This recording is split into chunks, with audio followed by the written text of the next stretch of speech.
Thank you, John. I appreciate you guys joining us for what is I believe this is my sixth signing class here. And I want to take you guys through a little bit about the way that the signing class went there, because it was truly unique, and every aspect of it was unique to us for the first time. So the first thing that we had to kind of understand was our current roster, and the NCAA granting an extra year of eligibility really afforded a lot of our players and our fourth-year players, guys like Willie. He's got an opportunity to take a fifth year now where he wouldn't have had that opportunity. And then you got guys on the other end of the spectrum as Raleigh, who's in his fifth year. He's got an opportunity to come back for his sixth year. So those are two scenarios. And then the third scenario is guys that are on our rosters that were scheduled to be four-year players for us can actually be five-year players for us, and it can help them relieve some of their academic eligibility or academic pressures throughout their 4 years here instead of staying for the 5 years, which is nice. So the first thing that we had to understand was our current roster and where we were at, and what we were going to do and how we were going to try to maximize eligibility, as well as give some relief to some academic demands of some, say, our engineering majors and some of our tougher, more demanding majors. So we wanted to afford those guys the opportunity and the ability to take advantage of that.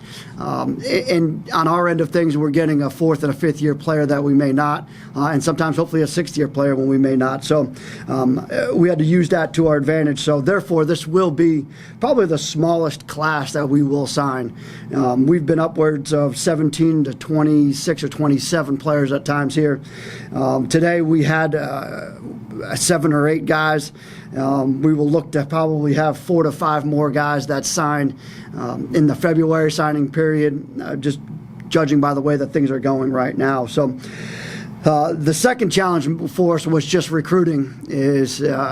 We heard Dabo today, and Dabo said there's about 3 or 4 guys that he hasn't met. Well, there's only been about 3 or 4 guys on my list that I have met, which is challenging, and especially for a unique educational institution as we have at the Citadel. We had to creatively find a way to explain the Citadel through Zoom, through phone calls, and as best we possibly, websites. We've done everything that we possibly could to lay out what the traditional life is here, what your day-to-day life is here, what life is like here, and what you should expect, as well as what my expectations are of you when you get here on campus. So we wanted to focus on in-state guys first, and I believe we signed 6 of our 10 guys here that are in-state, and that was strategically done on our part, and I wanted to make sure that we recruited guys that, number one, had a good understanding of the Citadel, of what the degree means, of what it means to be a cadet student athlete here, and number two is we wanted to recruit guys that had familiarity with us. They may have a buddy that came to school here. In one case, there's a brother here that went to school here. So we've got guys that had a familiarity with what the expectations were when you got here on campus, from a football as well as from a core lifestyle here. So that was the second thing that we wanted to focus on. And then from there, we did everything from virtual tours, websites, and virtual home visits. I did about 2 weeks worth of virtual home visits and tried to create relationships with our players as best we possibly could. And it was challenging. It was difficult. It's not the way that I like to do business. I'm used to getting into everybody's home. In the last 3 to 4 weeks of recruiting, you try to get into everybody's home as best you possibly can to get to know their families. Unfortunately, that was not able to be done. So once again, as we had to go with a little bit more familiarity. So we relied heavily on our own coaches. Our coaches called. We didn't just do position. We just didn't do geographic locations for coaches recruiting guys. We actually went ahead and had every single coach reach out and talk to every single guy that we wanted to sign, and of course some of our walk-ons as well. For me, it was important to get everybody's input. What we would do is we would make our phone calls throughout the week, or come in off of about every 2 days and have about a 2-hour staff meeting. And I wanted every coach's input on whether this particular player, this particular prospect would be a good fit for us here from an academic standpoint, from a core cadet standpoint, and then from an athletic standpoint as well. And most of that can be done over film, but you got to get to know the other two areas. And I'm very fortunate enough to have a lot of experienced recruiters and a lot of experienced Citadel recruiters. We've been here for 7 years, so we've got a pretty good understanding of certain things and certain attributes that it takes to be successful here. The last thing I wanted to talk about was just the support staff. It took a lot of effort here on John and his crew to be able to set up videos for us, to be able to creatively get an official visit done without having young men here on campus. So I want to thank those guys for all the effort that they put in to think outside the box and try to creatively recruit when everything is gone to a dead period. So I want to thank those guys as well. So with that, I'll take any questions that you guys have. We do have some local guys that I'm very proud to recruit, and I think that should be some good fits here for us.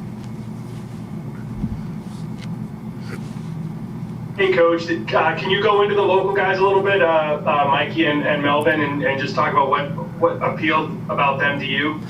Yeah, so we're very fortunate. We have 3 low country kids here that we recruited, and we're excited to have them. So with these 3 low country guys, there's a couple of key components to them. Melvin being right here in Goose Creek, is we've had a series of really good Goose Creek players here. We've had Derek Campton, who is on our team right now.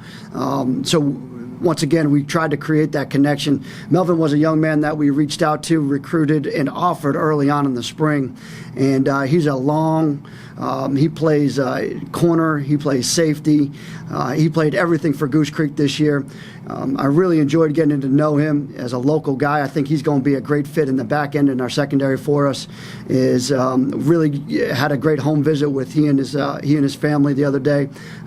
He's got some, his brother, I believe, is in the Army. His dad had served some time in the military as well. So they've got a pretty good understanding of the Citadel, and we're excited to have him as a local guy. Mikey, we actually offered him just fairly recently in the last couple of weeks, and it's a young man that we kept coming back to. He can do a lot of different things in the linebacker position, whether it's outside linebacker or inside linebacker. We kept our eye on him from the start for when First Baptist started doing really, really well. Coach Waters had called us about him, and we had kept our eye on him and decided that he was going to be a great fit for us. Another local guy just from right over here in North Charleston, went to West Ashley and then went to First Baptist, has progressed nicely. He's a good-sized linebacker for us. I think he is a great get and a young man that was interested in staying close to home, and we're glad that we provided it for him, and we're going to be excited to get him here on campus. The last one was Ahmad Green. Plays quarterback. He was a Mr. Football finalist this year. We're going to start him at quarterback as well. I really like the dynamic ability that he brings there, and I think he's got a great future, whether it's at A-back or whether it's at quarterback, but I would like to start him there at quarterback first.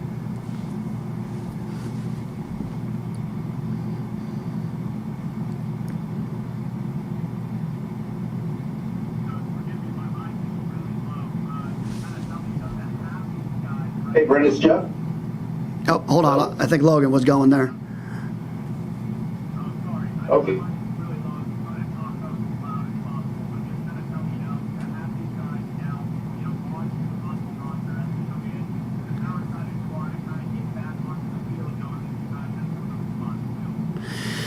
Yeah, so I'm excited to get back on the field for a lot of reasons, as I think we've got a good roster team coming back right now, and we've got a few question marks still out there as the guys on their 5th years and some of their guys in their 6th years. But to be honest with you, I like the way that this plays out for us. I think we've got an ability to be able to bolster our roster with these guys and not have to rely and count on freshmen as we typically would do in many years. I think that these guys provide a couple of things is, number one is they provide depth right away, but number two is they give you the ability to have a good idea of what you're going to need in the final signing period, where we'll only have about 4 or 5 signees. So it narrows our focus a little bit more. When we get these guys on campus, there's some definite guys in there. Like Ian's definitely an offensive lineman, but you got a guy like Mikey and a guy like Melvin who can play multiple positions for us. That'll be determined on what it looks like at those particular positions. What does it look like at safety? What does it look like at corner? And then how Ahmad would do here at the quarterback position. But we certainly would like to give him a shot at that position first. Brent, how big is it to have a guy like Bobby Ruff on staff when you know that you have to have a low country centric recruiting class, if you will? Well, when I hired Bobby 2 years ago, that was exactly what I was looking for. Is first of all, Bobby will walk into probably most high schools in his recruiting area, and he'll have an instant connection. He'll know somebody there. Somebody will know him. Went to West Ashland, then of course stayed here at Charleston Southern. So he's got a great background in the Low Country, and that was the main reason why I wanted him to recruit this local area. And he's done a great job for us. He's used those connections and he's helped us out.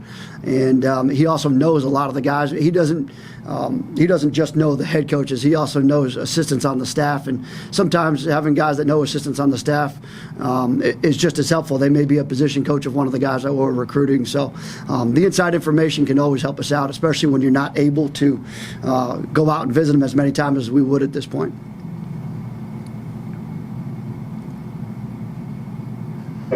Hey, Brent, it's Jeff. Hey, Jeff. Hello. Hey, you mentioned Willie and Raleigh. Are they definitely coming back? So right now, Willie Webb has re-enrolled because he did finish his master's degree in business, so he does have an MBA right now. He has re-enrolled for the spring semester. As of right now, Willie is finishing up his undergrad. We're going to talk to him about starting some of his graduate program work, either in the spring semester or in the summertime. So as of right now, yes, we're counting on those guys returning. And it would certainly be it would be my goal to have both of those guys on our roster next year. I think they could help us out and get a full season. Would be tremendous help for both them and us. Yeah, I think they could help you out for sure. And I missed part of what you said about Melvin Ravell. He has a connection at the Citadel? No, both of I believe his brother is in the military, and so is his dad. So he's got a pretty good idea and then he knows, of course, Derek and Evan McField. We've got a great connection to Goose Creek, and I've always enjoyed coaching the Goose Creek guys because of they've got an understanding of what it takes to make it here, and they've had some success here. So I'm excited to get Melvin here. Okay, I thought I heard you say one of the recruits has a brother. Oh, yeah, that's Landon Owens. Is Dalton Owens' brother. Oh, okay. All right. Yeah, we're excited to get him. And that was another one. He had been to campus, obviously knows. He's been here many a times. He's seen his brother play. We're familiar with the family, so Landon, I thought, was a great fit. They're having a tremendous year over there at Prince Avenue, and he is a versatile player for us. He returns kicks. I think he's got 3 or 4 kick returns for a touchdown this season. He is a wide receiver sometimes. He is an A-back at sometimes, a running back at times. A guy that you just can't turn down athletically. Tremendous speed, completely different than his brother. But it's going to be great because for the first time, they're going to be able to play together because they're 5 years apart.